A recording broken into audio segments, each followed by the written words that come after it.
And now we start with essay number 530, one of the very important standards again, that is sampling, audit sampling, essay number 530. एकदम आराम से इसको प्यार से समझना है इसको पूरे पूरे स्टैंडर्ड को एंड फिर उसके बाद आज के लिए हम लोग क्लोज कर देंगे. Okay, so the next session जो अपना होगा 540, 550, 560, 570, 580, बचे हुए 5 स्टैंडर्ड्स 500 के सीरीज में वो हम लोग करेंगे and they are very important, very big standards. So मजा आएगा उसको पढ़ने के लिए भी. Okay, so let us start with the last standard for today, that is essay number 530. Ready guys? Yes sir. चलिए तो शुरू करते हैं essay नंबर 530 सैम्पलिंग के बारे में. ओके, एक सेकेंड. Okay, let's start.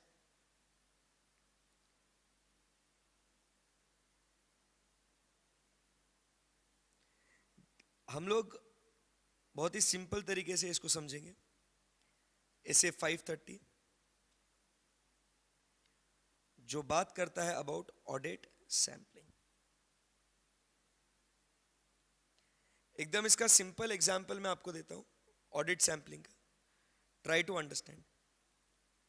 जैसे आपके सामने यहां पे अगर ये केक है, मान लो it's a strawberry cake. Wow, जो भी तुम्हारा फेवरेट है वो ले लो या तो.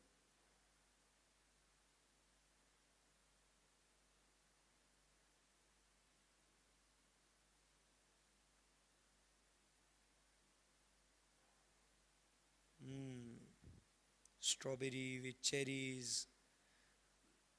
बराबर. So this is what you have the cake. So ये केक है आपके पास. सो आप क्या करते हो, इस केक में का एक बाइट आप खा लेते हो. ठीक है, you take this piece of cake. और जब ये पीस ऑफ केक आप खा जाते हो तो आप क्या बोलते हो, ये पीस बहुत टेस्टी है या ये केक बहुत टेस्टी है? ऑब्वियसली आप ये पीस ऑफ केक खाने के बाद आप बोलते हो sir the cake is very tasty. क्या बोलते हो आप? The cake is tasty. So try to understand. ये जो पीस है यहां पे, बराबर, ये जो पीस है यहां पे, इसे हम लोग कहते हैं इस पूरे केक में का सैंपल. और ये जो केक है यहां पे, इसे हम लोग कहते हैं अपना क्या, पॉपुलेशन. सो हम लोग क्या करते हैं, हम लोग सैंपल को टेस्ट करते हैं, टेस्ट नहीं. अब ऑडिट की बात कर, हम लोग सैंपल को टेस्ट करते हैं और फिर उस सैंपल के बेसिस पे पूरे पॉपुलेशन के ऊपर हम लोग क्या देते हैं, अपना opinion. Because try to understand, it is not possible for us to eat the entire cake. भावनाओं को समझना, ऑडिट से लिंक करना उसको. It is not possible for us to eat the entire cake. That is to check the entire population. बराबर, because population large हो सकता है, complicated हो सकता है, बहुत सारी चीजें हो सकती है उसके अंदर. So what we do is simply we check a particular sample from that population and then we give the opinion on that particular population. So this is what is the entire theme which is being made to us understand under essay 530 audit sampling. Simple है. So एक चीज आपको इस पूरे example से आपको ध्यान में रखना है कि we are expressing the opinion on population by testing the sample. Right? Okay. आगे बढ़ते हैं फिर यहां से. So sir, अब ये हम लोग को सैम्पलिंग करना कैसे है. Let us try to understand how to carry out this sampling. ठीक है.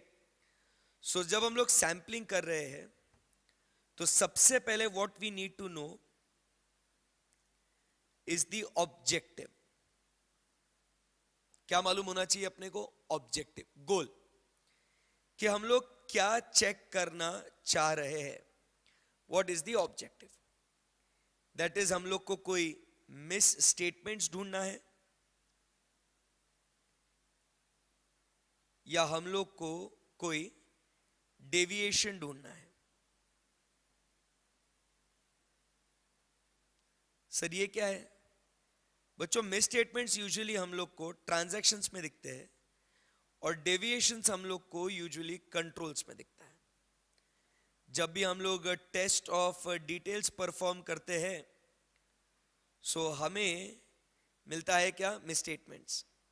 एंड जब हम टेस्ट ऑफ कंट्रोल्स करते हैं हमें मिलता है क्या? Deviation. So the important thing over here is you need to know your objective. जब आपको आपका ऑब्जेक्टिव पता चल जाएगा कि हम लोग को क्या ढूंढना है, what we are looking for, हम लोग आगे बढ़ेंगे और फिर हम लोग बात करेंगे कि ये ऑब्जेक्टिव को अचीव करने के लिए हमारे पास कौन सा पॉपुलेशन है, कि ये ऑब्जेक्टिव हमें कहां मिलेगा। वो जहां मिलेगा वो अपना जहां होगा, मतलब पॉपुलेशन, राइट? सो हम लोग क्या करेंगे? We will select the population that is suited to the objective. हम लोग क्या करेंगे? हम लोग ऐसे पॉपुलेशन को सिलेक्ट करेंगे which is suited to the objective। आई बात समझ में? So that is how the population. देखो हम लोग को सैंपल चाहिए but try to understand, direct sample पे नहीं आ सकते। पहले अपने को ऑब्जेक्टिव मालूम होना चाहिए, ऑब्जेक्टिव के बाद हम लोग को मालूम होना चाहिए अपना पॉपुलेशन। उसके बाद ये जो पॉपुलेशन है ना, इसमें कुछ खास बातें होनी बहुत जरूरी है। क्या खास बातें होनी चाहिए सर? सो पॉपुलेशन अपना जो होना चाहिए, ये पॉपुलेशन होना चाहिए कैसा? Homogeneous. It should belong to the same category. Population कैसा होना चाहिए? होमोजीनियस, सेम कैटेगरी का। तो आप सैंपल ये कर सकते हो। सर ऐसा क्यों? Try to understand. अगर इस पीस ऑफ केक में अगर यहां पे आपका पाइनएप्पल है, कौन सा पोर्शन है यहाँ पे? पाइनएप्पल। फिर यहां पे अपना मैंगो फ्लेवर या ब्लैक करंट है, बराबर। यहां पे अपना लेट्स से कोई दूसरा फ्लेवर, बराबर। सो अगर ऐसे अपना अलग अलग कंबाइंड अगर ये केक होता कि यहां पे क्या था अपना पाइनएप्पल ले लो, यहां पे अपना ब्लैक करंट ले लो,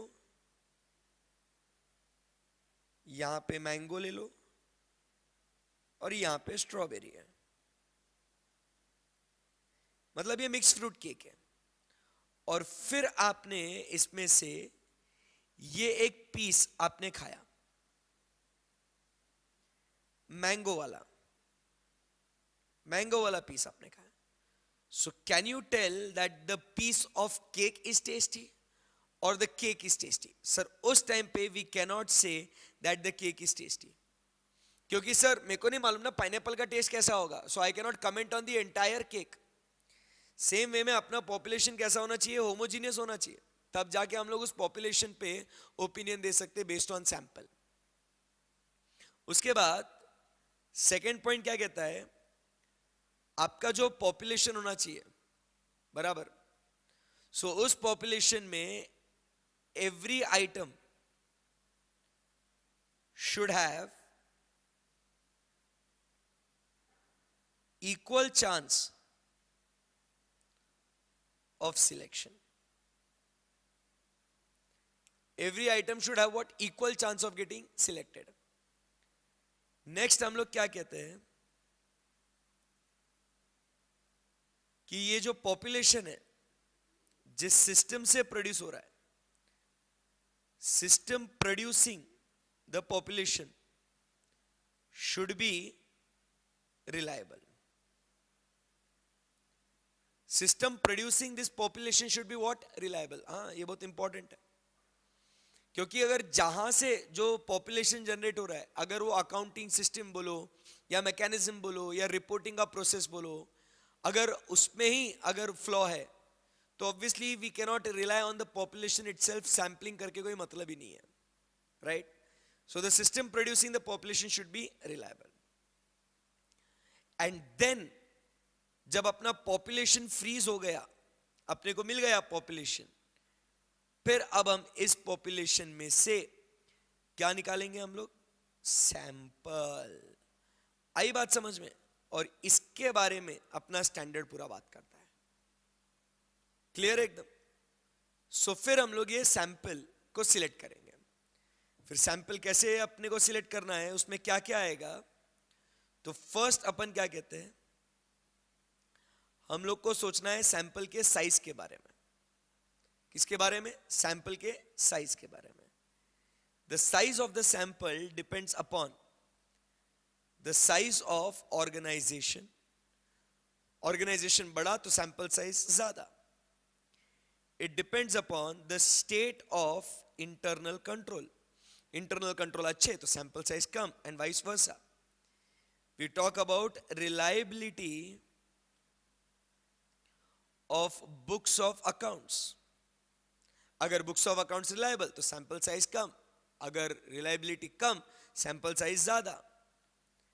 फिर हम बात करते हैं about the next point which focuses upon is the degree of desired confidence. किसके बारे में बात हो रही है? Degree of desired confidence. And उसका ही opposite we talk about is tolerable error range. कहां तक आप गलतियां सहन कर सकते हो. सो एक बात होती है डिग्री ऑफ डिजायर्ड कॉन्फिडेंस की, और दूसरी हम लोग बात करते हैं टॉलरेबल एरर रेंज. देखिए, आप अगर ज्यादा कॉन्फिडेंस चाहते हो, मतलब आपकी गलतियां सहन करने की क्षमता कम है. कम कॉन्फिडेंस चाहिए, इसका मतलब गलतियां ज्यादा सहन कर सकते हो. ये दोनों ऑपोजिट है एक दूसरे के. सो इसके बेसिस पे आप क्या डिसाइड करते हो? The size of your sample. फिर साइज डिसाइड होने के बाद अपन आगे जाते हैं और फिर बात करते हैं मेथड ऑफ सिलेक्शन की. मेथड ऑफ सिलेक्शन कौन सी है? तो एक है पहले random sampling. Second we have is the interval sampling. Third we have is monetary unit sampling.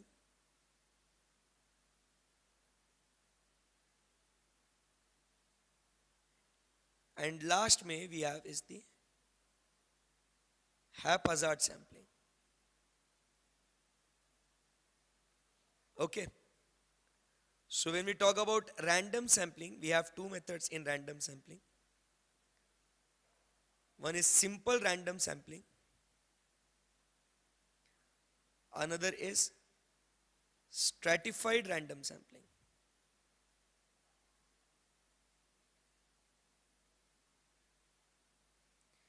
Interval में और दो बच्चे हैं उसके, एक है ब्लॉक एंड दूसरा है cluster. Monetary unit sampling is also known as value weighted sampling.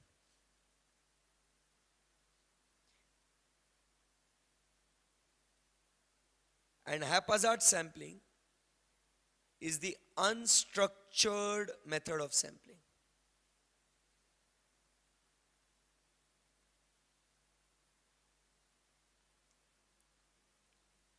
तो एक एक बात को अपन समझते हैं. सिंपल रैंडम सैंपलिंग, जैसे आपने लकी ड्रॉ देखा होगा,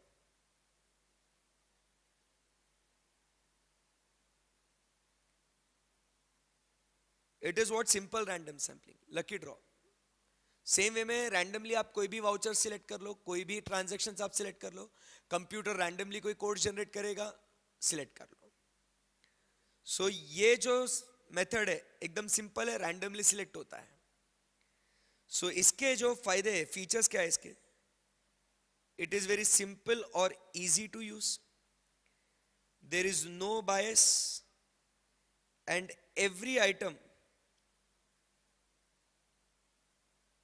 has equal chance of selection. यहां पे आपका पॉपुलेशन में और एक फीचर है.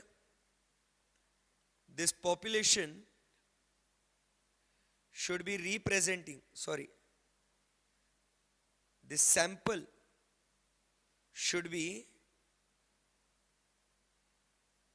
representing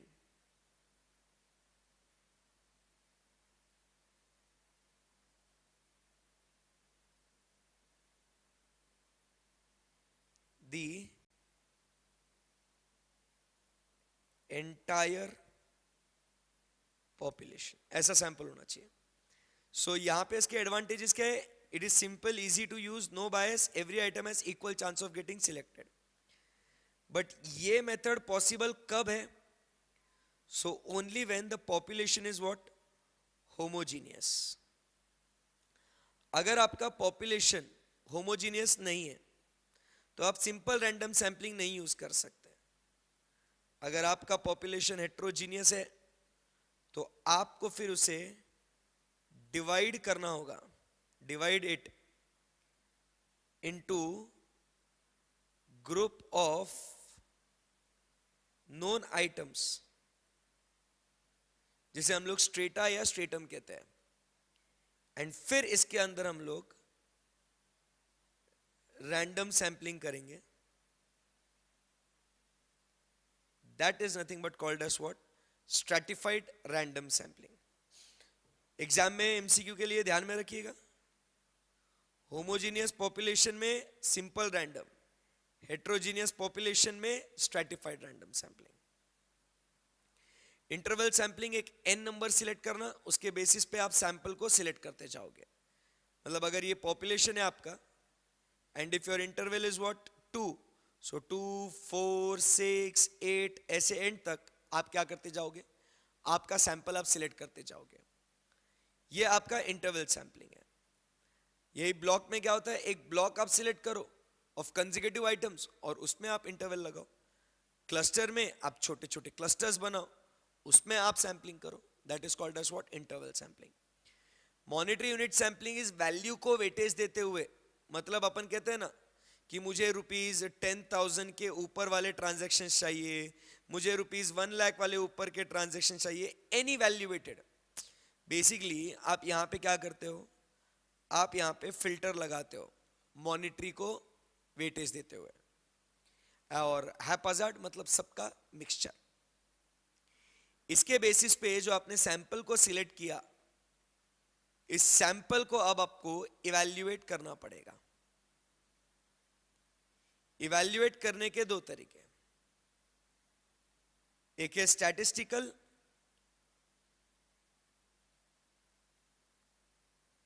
और दूसरा है नॉन स्टैटिस्टिकल.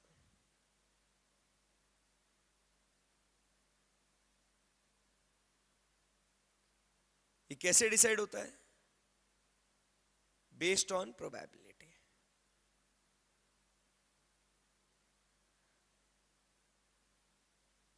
अगर आप प्रोबेबिलिटी यूज करते हो तो स्टैटिस्टिकल, नहीं करते हो तो नॉन स्टैटिस्टिकल.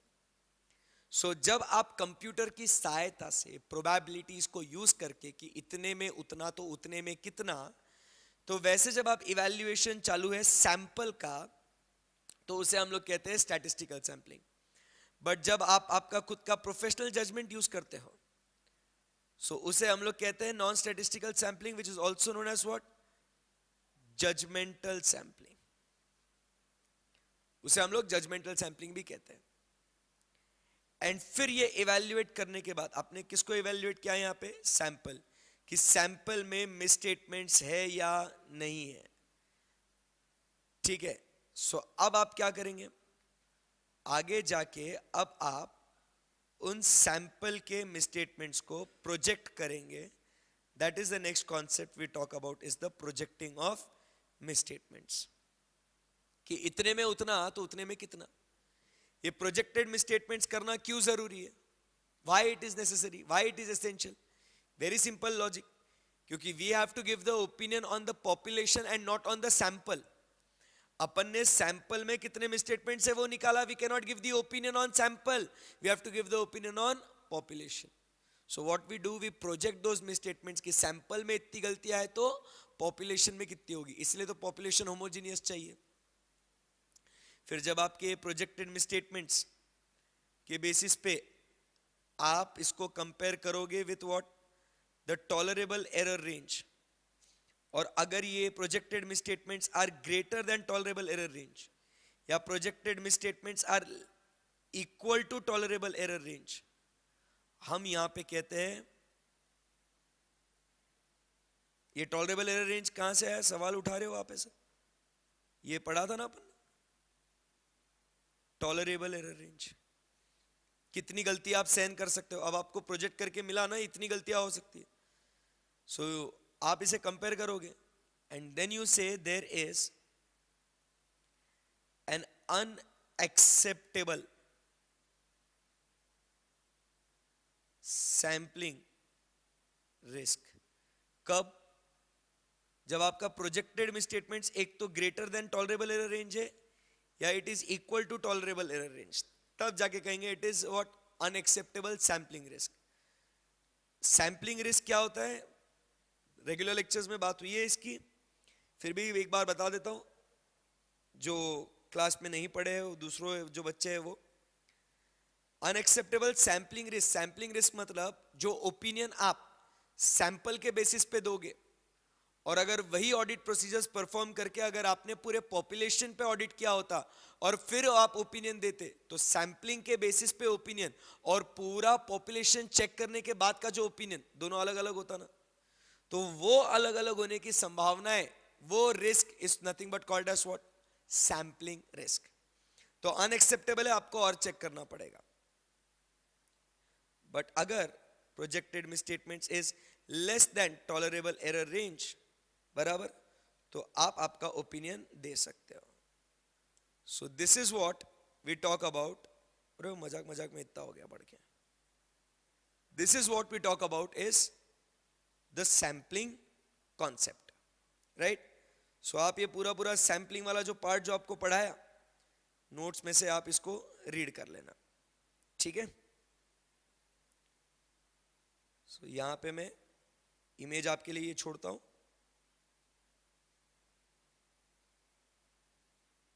देख लो एक बार, फिर मैं लेक्चर ओवर कर रहा हूं.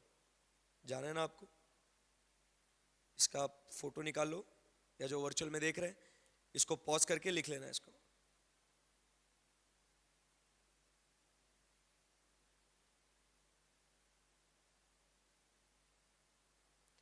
ओके.